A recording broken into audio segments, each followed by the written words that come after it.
il y a 2 semaines, on avait parlé ensemble de l'importance de se laisser conduire par l'Esprit. L'importance de se laisser conduire par le Saint-Esprit. On avait dit que l'Esprit dépend de l'Esprit, que l'Esprit est dirigé par l'Esprit, que c'est l'Esprit qui influence l'Esprit, que le Saint-Esprit influence notre esprit. Et tout à la fin de la prédication, on avait vu la manière en fait dont Dieu avait utilisé le roi Darius, qui avait ordonné d'abord la mort de Daniel pour au final délivrer en fait Daniel en le faisant jeûner, en le faisant prier, en le faisant même veiller pour plaider la cause de Daniel, alors que c'était lui qui avait fermé la fosse aux lions, alors que c'était lui qui avait proclamé la loi qui faisait que Daniel allait aller dans la fosse aux lions, alors que tout ça était arrivé, malgré tout, en fait, Dieu a bouleversé la situation. Dieu a en fait changé la situation. Il a en fait détourné la situation. Il a changé le cours de l'histoire pour que de bourreau de Daniel, le roi Darius devienne en fait celui qui allait permettre de délivrer Daniel, qui allait en fait être l'instrument de la délivrance. Là où en fait l'ennemi, là où le diable, là où les hommes avaient prévu que le roi Darius soit l'instrument de la mort de Daniel, ensuite Dieu a utilisé le roi Darius pour être l'instrument de la délivrance de Daniel. Et je n'avais pas vraiment parlé dans la prédication, mais ça m'avait fait penser en fait aussi à la manière dont Dieu avait utilisé les frères de Joseph pour le délivrer du piège qu'eux-mêmes avaient tendu. Donc eux-mêmes ont tendu un piège pour pouvoir tuer Joseph, mais après ça, ce qui va se passer, c'est que Dieu va utiliser ses mêmes frères pour pouvoir le délivrer de la mort et pour pouvoir l'amener en fait à son élévation. Ça veut dire que c'est grâce à eux que Joseph va entrer dans la maison de Potiphar. C'est grâce à eux ensuite que Joseph va entrer dans la maison de Pharaon, et c'est grâce à eux, grâce à leur action, grâce à leur mauvaise action, que ensuite Joseph va entrer dans la maison de Pharaon et va entrer dans son élévation et va devenir ministre en fait en Égypte. Ils voulaient tuer Joseph, mais au final, ils ont été utilisés comme des instruments d'élévation, comme des instruments pour l'élévation de Joseph. Ils voulaient en finir avec la vie de Joseph, mais Dieu les a utilisés comme un tremplin pour l'élévation de Joseph. Et dans le même temps, dans les mêmes périodes, dans les mêmes jours, le pasteur Ginette avait aussi parlé de Balaam. Et j'aimerais qu'on prenne ensemble un passage de la parole de Dieu, Nombre chapitre 23, verset 7 jusqu'au verset 11. Nombre 23 à partir du verset 7, c'est ce sur quoi le pasteur Ginette nous avait parlé vendredi, il y a 2 ou 3 semaines. Nombre 23, 7 à 11. La Bible nous dit: Balaam prononça son oracle et dit: Balak m'a fait descendre d'Aram, le roi de Moab m'a fait descendre des montagnes de l'Orient. Viens, maudis-moi Jacob. Viens, sois irrité contre Israël. Comment maudirais-je celui que Dieu n'a point maudit? Comment serais-je irrité quand l'Éternel n'est point irrité? Je le vois du sommet des rochers, je le contemple du haut des collines. C'est un peuple qui a sa demeure à part et qui ne fait point partie des nations. Qui peut compter la poussière de Jacob et dire le nombre du quart d'Israël? Que je meure de la mort des justes et que ma fin soit semblable à la lueur. Balak dit à Balaam: Que m'as-tu fait? Je t'ai pris pour maudire mon ennemi et voici que tu l'es béni. En fait, ce sont 3 exemples que je viens de donner avec Daniel, avec Joseph, ici avec Balaam. 3 exemples en fait où Dieu a changé des paroles de malédiction en paroles de bénédiction.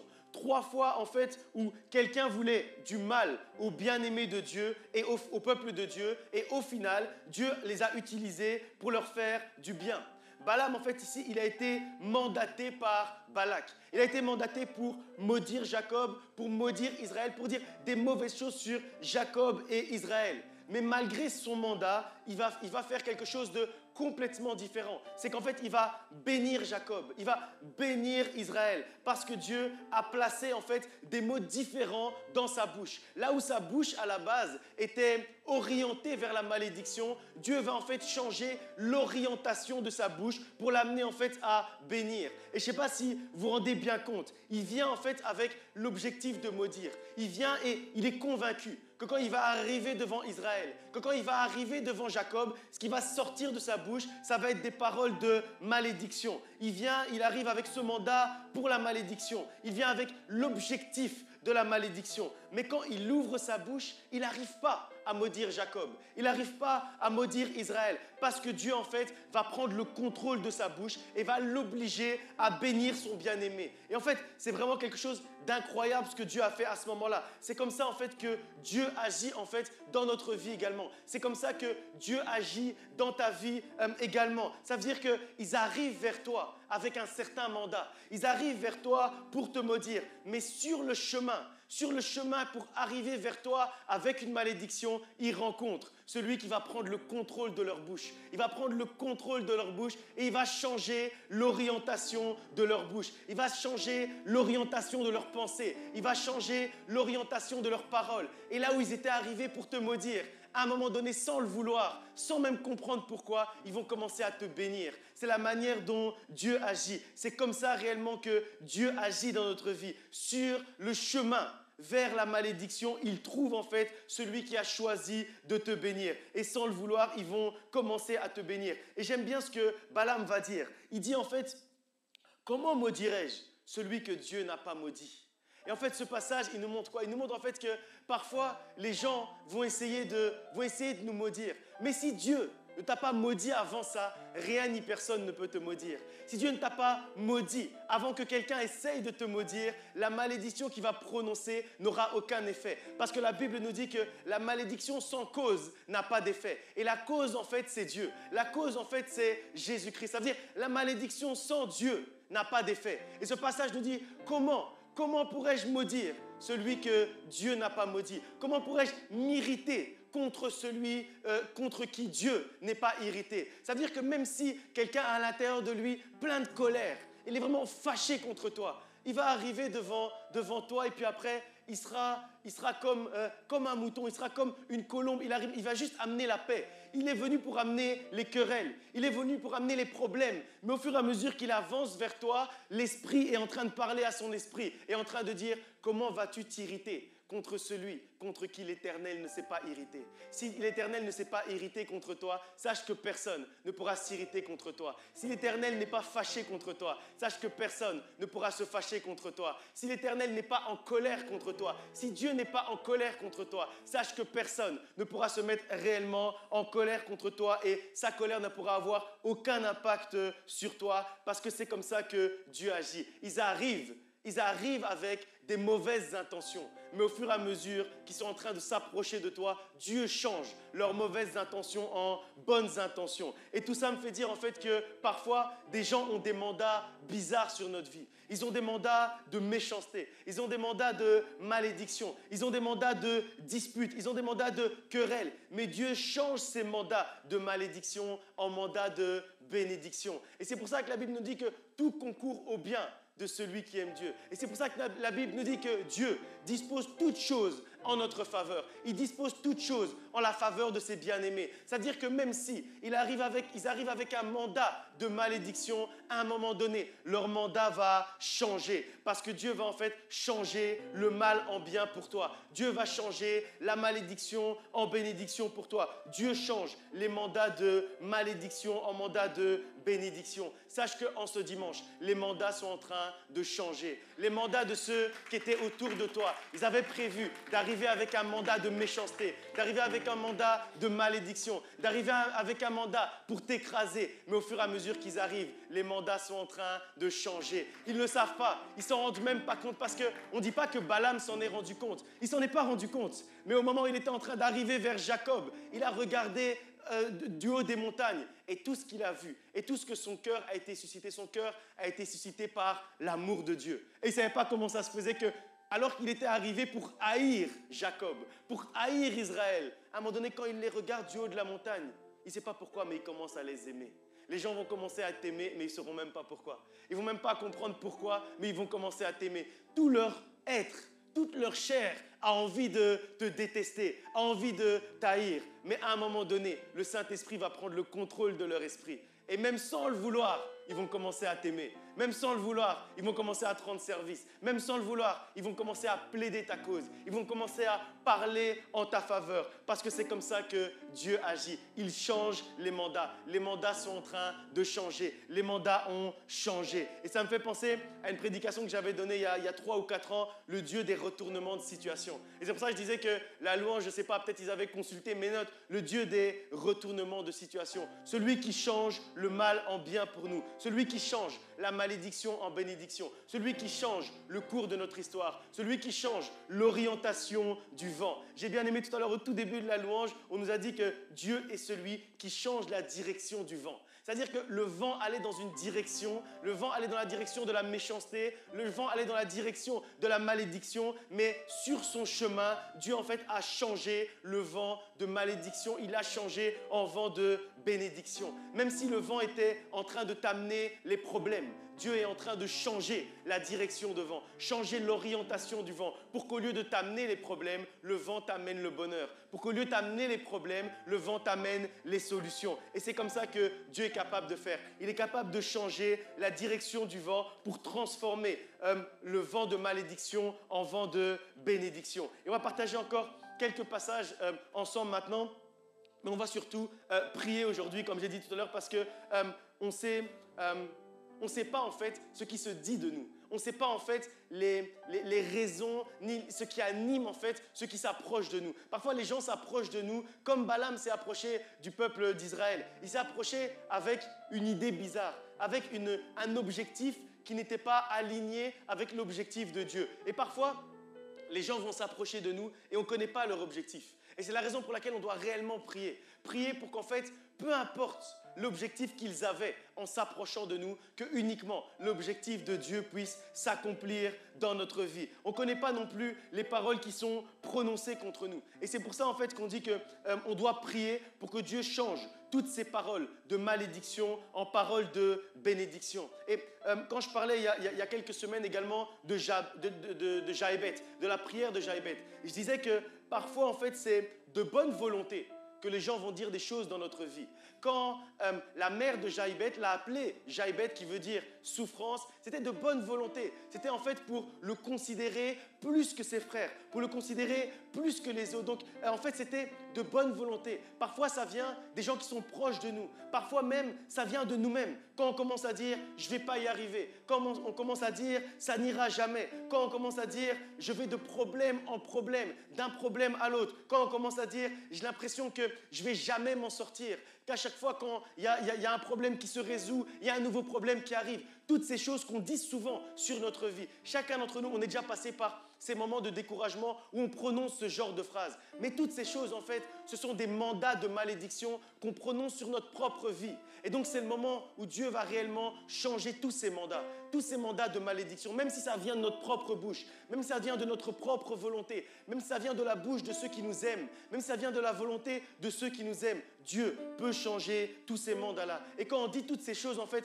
on se maudit soi-même. Et donc, on doit prier pour renverser toutes ces paroles de malédiction, pour transformer toutes ces paroles de malédiction en paroles de bénédiction. Et c'est ce que Dieu veut faire dans ta vie aujourd'hui. Il veut changer toutes ces malédictions en bénédiction. Que Dieu mette des paroles de bénédiction, non seulement dans ta bouche, mais également dans la bouche de tous ceux qui avancent vers toi, de tous ceux qui s'approchent de toi, de tous ceux qui s'approchent de toi avec un objectif de malédiction. Que Dieu mette dans leur bouche, que Dieu reprenne le contrôle de leur bouche et qu'ils puissent prononcer des paroles d'élévation dans ta vie, qu'ils puissent prononcer des paroles de bénédiction sur toi, que ce soit une parole de bénédiction qui puisse sortir, même s'ils ne s'en rendent pas compte, même s'ils ne savent pas, que Dieu puisse changer l'objectif et la finalité de leurs paroles. On va lire encore un passage dans Genèse chapitre 50 au verset 20.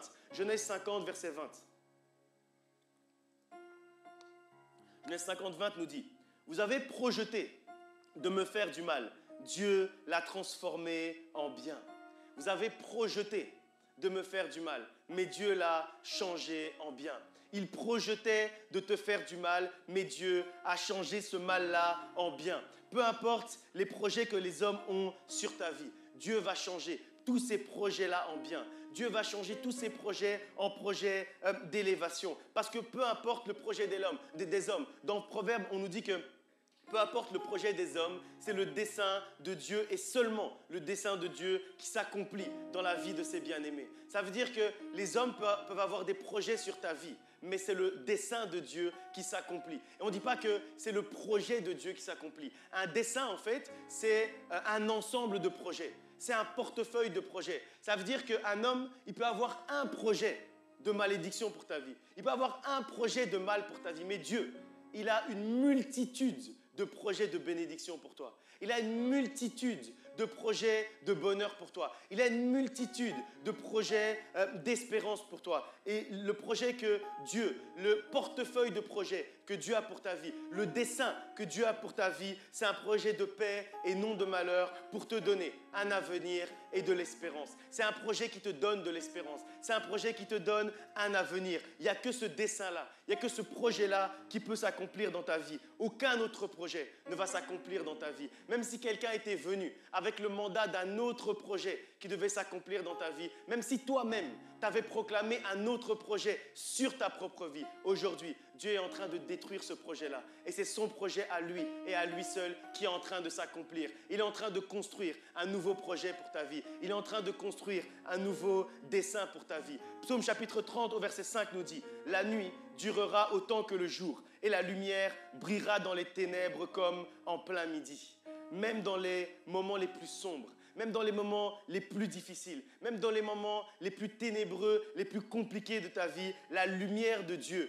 peut briller et transformer ta situation. Ce passage nous dit en fait que même si on est en plein ténèbres, la lumière de Dieu est capable de briller dans notre vie comme en plein midi. Ça veut dire la lumière de Dieu peut être à son apogée, à son maximum. Même si autour de toi, tu ne vois que les ténèbres, sache que la lumière de Dieu est en train d'arriver. Sache que le soleil que Dieu représente pour ta vie est en train d'arriver. Même si ta situation est sombre plus que les ténèbres même aujourd'hui, sache que tu peux tenir bon. Tiens bon, parce que la lumière est en train d'arriver. Tiens bon, parce que la lumière de Dieu est en train d'arriver. Parce que ton Rédempteur est vivant et qu'il se lève. C'est vrai que la parole de Dieu nous dit qu'il se lève le dernier. Mais même s'il se lève le dernier, il se lève quand même. Et j'aime bien quand on dit « il se lève le dernier », j'ai déjà dit beaucoup de fois, ça veut dire en fait qu'après lui, il n'y a personne qui peut se lever. C'est vrai que ça veut dire qu'avant lui, peut-être quelqu'un s'est levé. Mais après lui, plus personne ne peut se lever. C'est-à-dire au moment où la lumière de Dieu envahit ta vie, il n'y a plus aucun ténèbre qui peut venir encore faire s'estomper cette lumière-là. Parce que la lumière de Dieu est arrivée. Quand ton Rédempteur s'est levé, il n'y a plus personne d'autre qui peut se lever sur ta vie pour venir proclamer un autre projet. Quand lui, il a détruit les mandats, il n'y a plus personne d'autre qui peut venir remettre des mandats de malédiction sur ta vie parce qu'il est vivant et qu'il se lève pour toi et qu'il se lève le dernier. Alors, sache-le, sois-en convaincu aujourd'hui qu'il finira à un moment donné par se lever. Même si aujourd'hui tu ne vois que les ténèbres, sache qu'à un moment donné, la lumière va arriver. Même si aujourd'hui tu ne vois que le problème, sache qu'à un moment donné, ton Rédempteur va se lever pour ton salut, pour ta délivrance, pour ta libération, pour que tu puisses sortir de cette situation qui est en train de t'étouffer aujourd'hui. Même s'il se lève le dernier, il finira toujours par se lever et par amener la lumière au cœur des ténèbres. On va lire encore deux passages, Jacques chapitre 1, versets 2 à 4 et Matthieu 5, versets 11 à 12. Jacques et puis Matthieu. Jacques chapitre 1 à partir du verset 2. Considérez comme un sujet de joie complète les diverses épreuves auxquelles vous pouvez être exposés. Matthieu 5, 11 à 12 nous dit « Heureux serez-vous lorsqu'on vous outragera à cause de moi. Réjouissez-vous et soyez dans l'allégresse. » Ces deux passages en fait, ils nous disent quelque chose de très important. Ils nous disent en fait qu'au cœur de l'épreuve, on peut se réjouir. Et quand on dit ça, au début on ne comprend pas, on dit mais pourquoi est-ce qu'on nous dit qu'au cœur de l'épreuve, donc au cœur des problèmes, quand la situation est difficile, quand autour de toi tu ne vois que des soucis, que des problèmes, ce passage nous dit que tu peux te réjouir malgré tout.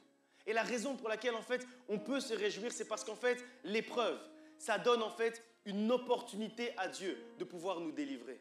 Et nous, ce qu'on aime voir en fait, c'est la délivrance de Dieu. En fait, le problème, ton problème par lequel tu es en train de passer aujourd'hui, c'est une opportunité de miracle pour Dieu.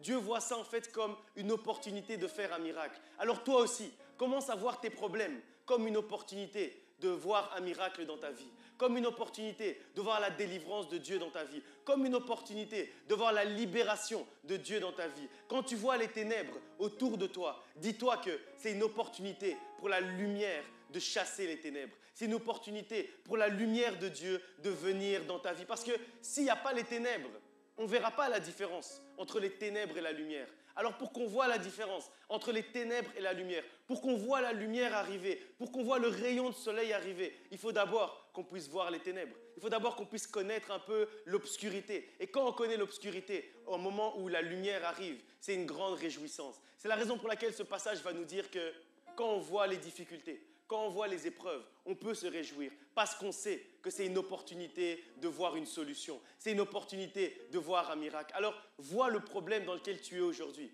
Vois-le réellement comme une opportunité pour Dieu d'agir. Vois-le réellement comme une opportunité pour que Dieu puisse te délivrer, pour que Dieu puisse te libérer. Ne vois pas ton problème comme un problème, mais vois-le comme une opportunité. Vois-le comme une chance pour voir l'action de Dieu dans ta vie. Vois-le comme une chance pour voir la main de Dieu dans ta vie, pour voir Dieu accomplir un miracle nouveau dans ta vie. Vous savez, Jésus a dit que la maladie de Lazare n'était pas pour la mort, mais qu'elle était pour la gloire de Dieu, mais qu'elle était pour voir la gloire de Dieu s'accomplir. Et de la même manière, quand Dieu regarde ta vie, quand Jésus regarde ta vie, tout ce qu'il voit en fait, peu importe toi, la difficulté que tu vois, peu importe la maladie que tu vois, peu importe la solitude que tu vois, Dieu, tout ce qu'il voit en fait, c'est l'opportunité de démontrer sa gloire. Ta vie, en fait, c'est une opportunité pour Dieu de pouvoir démontrer sa gloire, de pouvoir démontrer la gloire de Dieu. Et Jésus nous encourage à trouver la joie même dans les moments de persécution, comme nous dit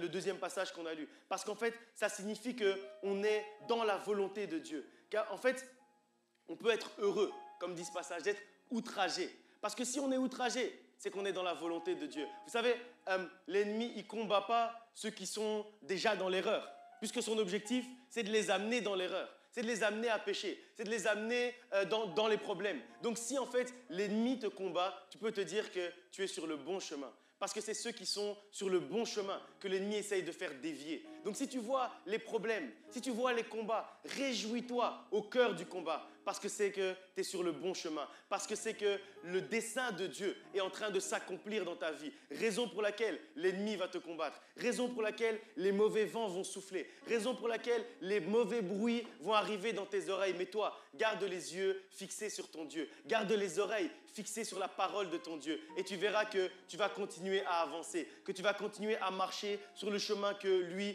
a tracé pour toi. Reste dans la volonté de ton Dieu. Continue à marcher sur le chemin qu'il a tracé pour toi. Malgré les vents contraires, comme on a dit tout à l'heure, Dieu va changer la direction de tous ces vents-là. Malgré tous les vents contraires, toi continue. Malgré toutes les paroles qu'on peut prononcer sur ta vie, toi continue à marcher sur le chemin que Dieu a tracé pour toi. Tiens bon.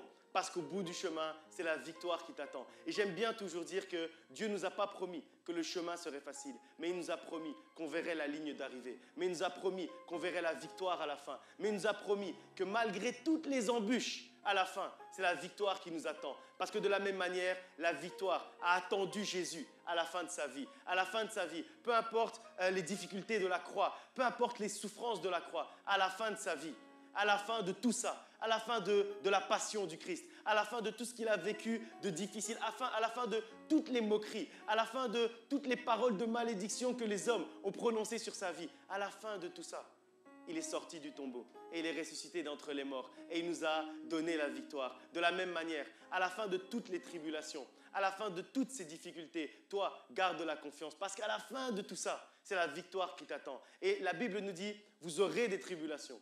Vous aurez des tribulations, mais gardez confiance parce que j'ai vaincu le monde. Parce que j'ai vaincu toutes les choses qui vous oppressent aujourd'hui. Tous les problèmes que tu vois dans ta vie aujourd'hui, sache que Dieu les a déjà vaincus. Sache que Jésus-Christ les a déjà vaincus pour toi à la croix de Golgotha. On va lire 2 passages avant de clôturer et de prier dans Philippiens 2, 5 à 11 et Romains chapitre 14 au verset 9. Philippiens 2 à partir du verset 5.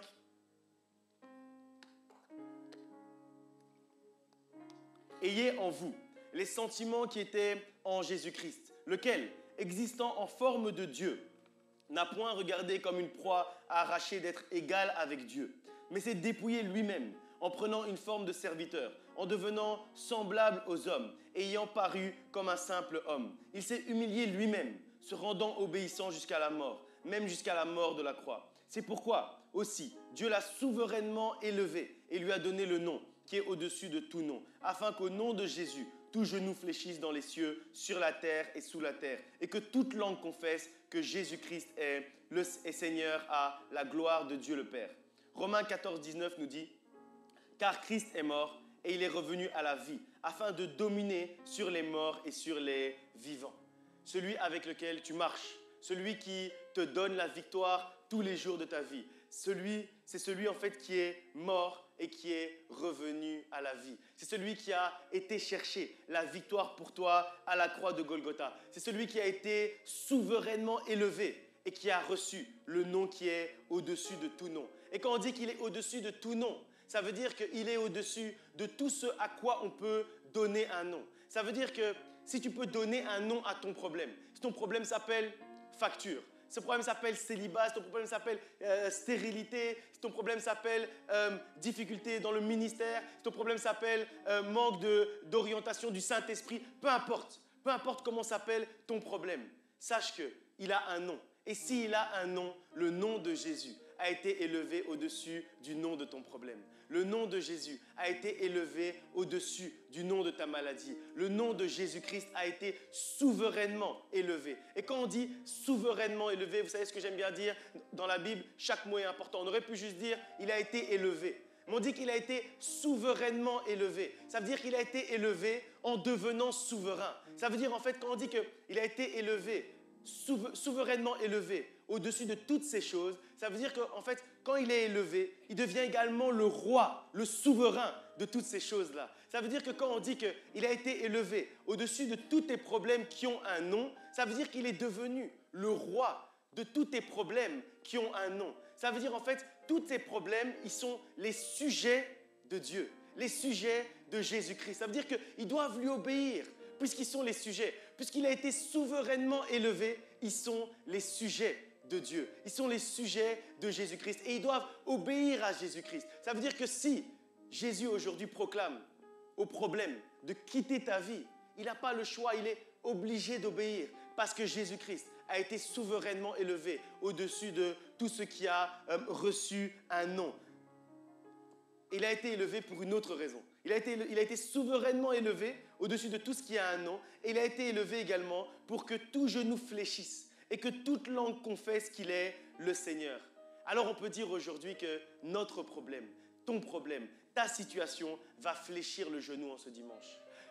Tous ceux qui te veulent du mal vont fléchir le genou en ce dimanche. Tous tes ennemis vont fléchir le genou en ce dimanche. Peu importe si c'est un ennemi qui s'est présenté devant toi sous la forme humaine ou sous la forme spirituelle ou sous la forme matérielle ou sous la forme d'un problème. Peu importe en fait la manière dont il s'est présenté devant toi. Sache qu'aujourd'hui, il va fléchir le genou parce qu'il n'a pas le choix, parce qu'on sert celui qui a été souverainement élevé pour que tout genou fléchisse. Et la troisième partie nous dit « et que toute langue confesse qu'il est Seigneur à la gloire du Père ». Ça veut dire en fait que peu importe les langues qui sont en train de parler autour de toi, peu importe tout ce qui est en train de parler autour de toi, ce qui est en train de dire des choses, de proclamer des choses, des malédictions autour de toi, tout ça ce sont des langues.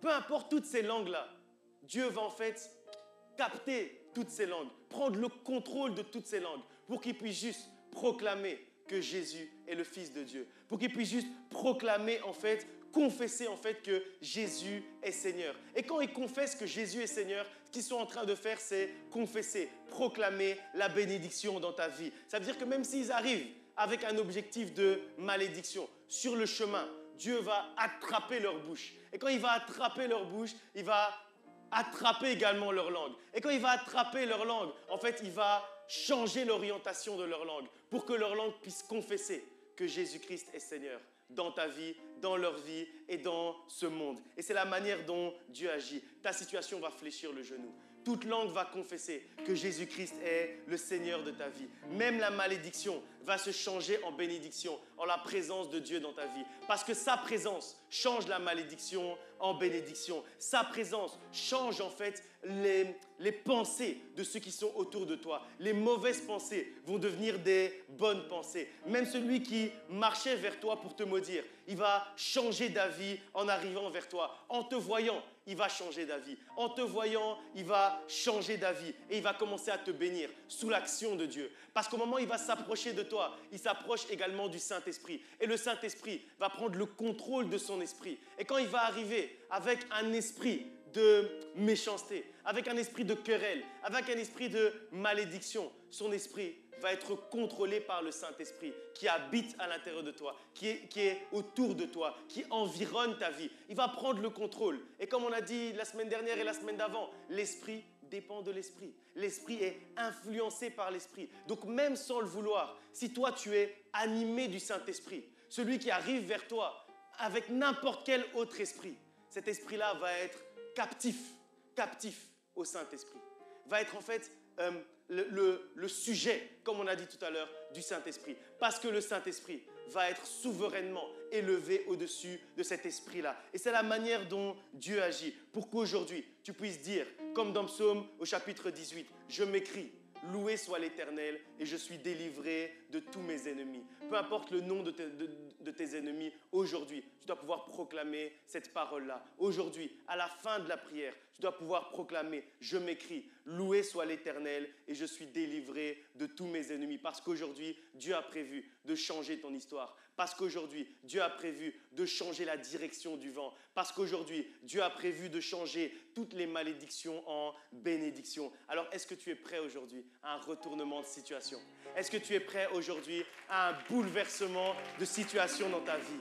Est-ce que tu es prêt réellement à voir ta situation changer, à voir ta vie changer en ce dimanche? Est-ce que tu as cette foi-là? Est-ce que tu as cette foi à l'intérieur de toi? Est-ce que tu crois que Dieu, que ton Dieu, c'est le Dieu des retournements des situations? Est-ce que tu crois que tu sers le même Dieu, que tu pries le même Dieu que celui qui a délivré Daniel de la fosse au lion? Est-ce que tu crois que tu pries le même Dieu que celui qui a changé les projets de Balaam, que celui qui a changé les paroles de malédiction de Balaam en paroles de bénédiction? Ce matin, tu peux activer les retournements de situation. Tu peux invoquer le Dieu des retournements de situation pour qu'il puisse réellement changer ta vie et que tu puisses aller de gloire en gloire et de victoire en victoire dans tous les secteurs de ta vie. Ce matin, tu peux voir la malédiction changer en bénédiction. Tu peux voir la vie de tes enfants changer en ce dimanche. C'est le moment réellement de te lever et de prier et d'invoquer le Dieu des retournements de situation et d'invoquer celui qui est capable de bouleverser ta vie, celui qui est capable de changer la malédiction en bénédiction. C'est le moment de prier pour que Dieu puisse changer toutes ces paroles-là, toutes ces paroles qui ont été prononcées contre ta vie, que ce soit par toi-même, que ce soit par tes proches, que ce soit par ceux qui te disent tes ennemis. Aujourd'hui, Dieu veut changer toutes ces paroles de malédiction en paroles de bénédiction et que Dieu puisse fermer la bouche, puisse attraper la bouche, puisse captiver la bouche, puisse prendre le contrôle de la bouche et de la langue de tous ceux qui avaient prévu demain, après-demain, dans une semaine, dans un mois, de pouvoir te maudire. Que Dieu puisse mettre des paroles de bénédiction dans leur bouche. Que Dieu puisse changer leurs paroles de malédiction en paroles de bénédiction. Que Dieu puisse les utiliser comme des outils d'élévation dans ta vie. Que tes épreuves d'aujourd'hui deviennent un sujet de réjouissance pour demain. Que ton problème d'aujourd'hui devienne un sujet de miracle pour demain. Que Dieu retourne les situations dans ta vie. Prions ensemble. Père éternel, Dieu de gloire, nous approchons devant ton trône pour te présenter, Seigneur, toutes ces situations de notre vie. Toutes ces situations, Seigneur, où nous avons besoin que tu puisses retourner la situation. Toutes ces situations dans nos vies, où nous avons besoin que tu puisses bouleverser notre vie. Aujourd'hui, Seigneur, nous invoquons le Dieu des bouleversements de situation, le Dieu des retournements de situation, le Dieu qui a sorti Daniel de la fosse au lion, le Dieu qui a qui a ouvert la mer Rouge en deux, le Dieu qui a englouti les Égyptiens dans la mer Rouge, le Dieu qui a amené Jésus-Christ à pouvoir être ressuscité d'entre les morts, celui qui est parti nous chercher la victoire il y a plus de 2000 ans à la croix de Golgotha. C'est ce Dieu que nous invoquons aujourd'hui. Aujourd'hui, Seigneur, nous invoquons le Dieu qui est capable de changer la malédiction en bénédiction. Tout comme tu as changé les objectifs de Balaam. Aujourd'hui, Seigneur, change les objectifs de quelqu'un. Parce que personne ne peut maudire celui que toi, tu n'as pas maudit. Personne ne peut s'irriter contre celui contre qui toi, tu ne t'es pas irrité. Personne ne peut se fâcher contre celui contre qui toi, tu ne t'es pas fâché. Alors aujourd'hui, que personne ne puisse s'irriter contre nous. Que personne ne puisse élever une parole de malédiction contre nous. Alors aujourd'hui, nous prenons autorité contre toutes les paroles de malédiction qui ont été prononcées sur notre vie, sur la vie de nos enfants, sur la vie de notre famille, sur la vie de nos conjoints. Aujourd'hui, nous proclamons, Seigneur, que nous prenons autorité et que nous les chassons maintenant, que nous les écrasons maintenant. Parce que toi, Seigneur, tu es celui au-dessus de qui tu es celui, Seigneur, qui a été élevé souverainement au-dessus, Seigneur, de toutes ces choses, au-dessus, Seigneur, de toutes ces paroles. Toi, Seigneur, tu as été souverainement élevé au-dessus de tout ce qui a un nom. Alors si la maladie a un nom, aujourd'hui, Seigneur, nous proclamons que toi, Seigneur, tu as été élevé souverainement au-dessus de cette maladie. Si, Seigneur, notre problème a un nom, toi, aujourd'hui, Seigneur, nous proclamons que toi, Seigneur, tu as été élevé au-dessus, Seigneur, de ce problème qui a un nom, afin, Seigneur, que ce problème puisse fléchir le genou devant toi, afin, Seigneur, que ce problème puisse proclamer que tu es le Seigneur, puisse proclamer ta seigneurie, puisse proclamer que tu es le Seigneur et le roi de notre vie. Aujourd'hui, Seigneur, nous proclamons que tu as été souverainement élevé. Merci, Seigneur, parce que tu es le souverain de notre vie. Merci, Seigneur, parce que tu es le roi de notre vie. Merci, Seigneur, parce que tu es le maître de notre vie. Tu es le Seigneur de notre vie. Et aujourd'hui, Seigneur, nous voyons ta main. Et aujourd'hui, Seigneur, nous voulons te couronner. Nous voulons, Seigneur, que tu puisses t'asseoir sur le trône de notre vie. Prends, Seigneur, la couronne de notre vie. Prends, Seigneur, le sceptre de notre vie. Assieds-toi, Seigneur, sur le trône de notre vie. En ce dimanche, Seigneur, change notre vie. Bouleverse notre vie. Change, Seigneur, la direction du vent aujourd'hui.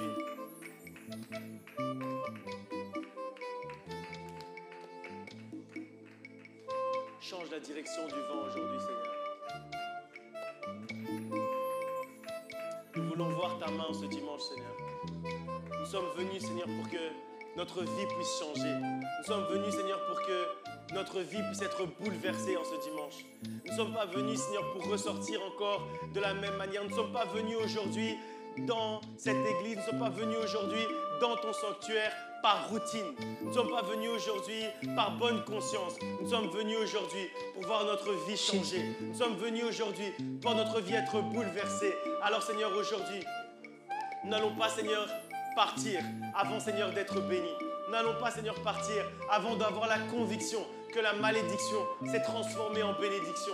Nous n'allons pas, Seigneur, partir aujourd'hui avant d'avoir cette assurance à l'intérieur de nous, cette foi à l'intérieur de nous, que notre vie a changé, que la malédiction prononcée sur notre vie a été changée aujourd'hui en bénédiction. Aujourd'hui, Seigneur, nous proclamons que tous les Balaam qui ont osé ouvrir leur bouche sur notre vie pour nous maudire. Aujourd'hui, Seigneur, nous proclamons que ces Balaam vont ouvrir leur bouche dès maintenant pour aujourd'hui nous bénir, pour aujourd'hui proclamer des paroles de bénédiction. Nous proclamons aujourd'hui que tu es en train, Seigneur, de prendre le contrôle des bouches, prends le contrôle des langues, afin, Seigneur, que toute langue confesse que tu es Seigneur, afin, Seigneur, que toute langue confesse que tu es Seigneur. Aujourd'hui, Seigneur, nous proclamons, Seigneur, que Benga Yesuna Katia le Sambo. tu es en train, Seigneur, de changer le vent de direction en ce dimanche. Benga Yesuna Katia le Merci, Seigneur, pour le vent de Sambo. l'Esprit qui est en train de changer la direction des vents.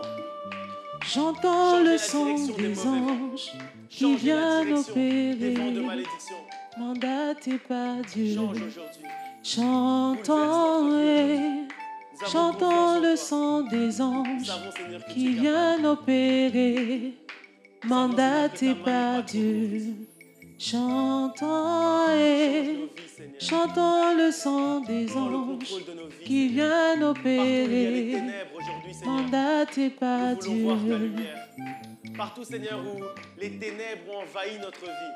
que ta lumière puisse resplendir en ce dimanche. Que ta lumière puisse luire sur la vie de quelqu'un. Que ta lumière puisse luire au-dessus de quelqu'un aujourd'hui.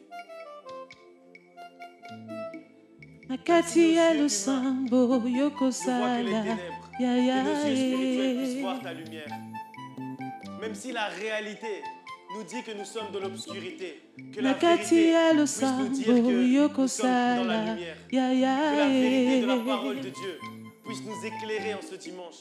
Éclaire-nous aujourd'hui, Seigneur. Éclaire tes Nakati ya enfants. lusambo yoko sala. Ya ya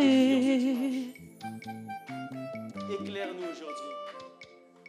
Éclaire quelqu'un, Seigneur, qui est venu Nakati ya aujourd'hui et qui était lusambo perdu. yoko sala. Éclaire aujourd'hui. Ya ya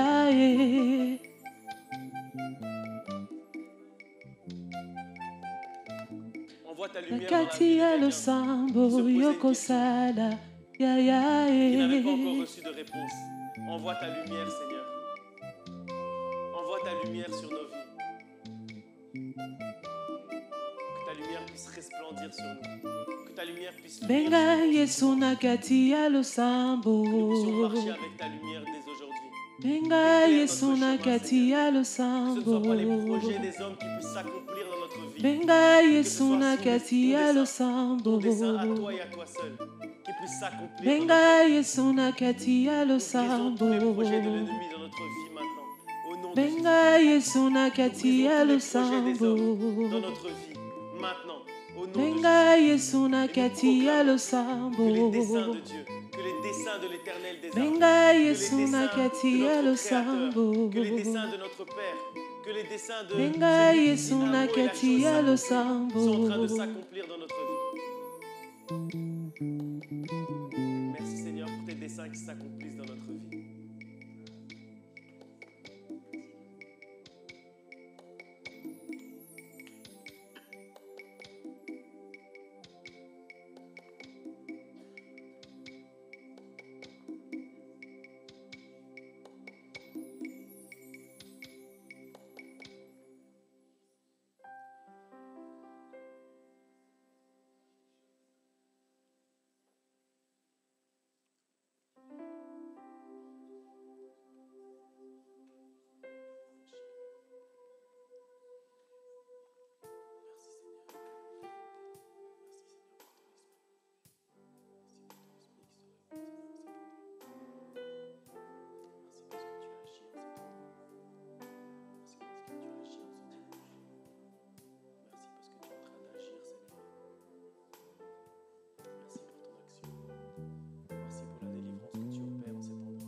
Dans le désert jusqu'à maintenant. Mais toi, Seigneur, tu es en train de tracer un chemin. Toi, Seigneur, tu es en train de tracer un chemin vers l'oasis. Merci, Seigneur, parce que tu es en train d'envoyer la pluie dans le désert en ce dimanche. Merci parce que tu es en train de tracer un fleuve dans le désert. Merci, Seigneur, parce que tu es en train de changer la tristesse en chant d'allégresse.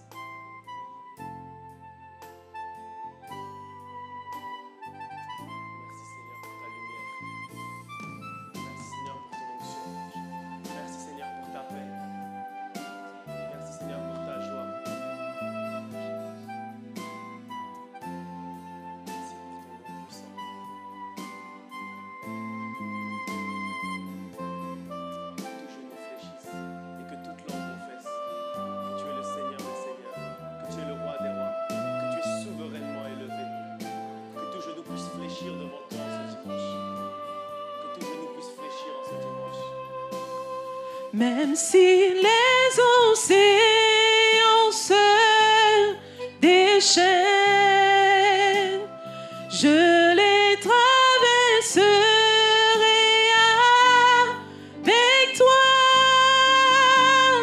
Père, tu domines les tempêtes. Je suis tranquille car tu es là.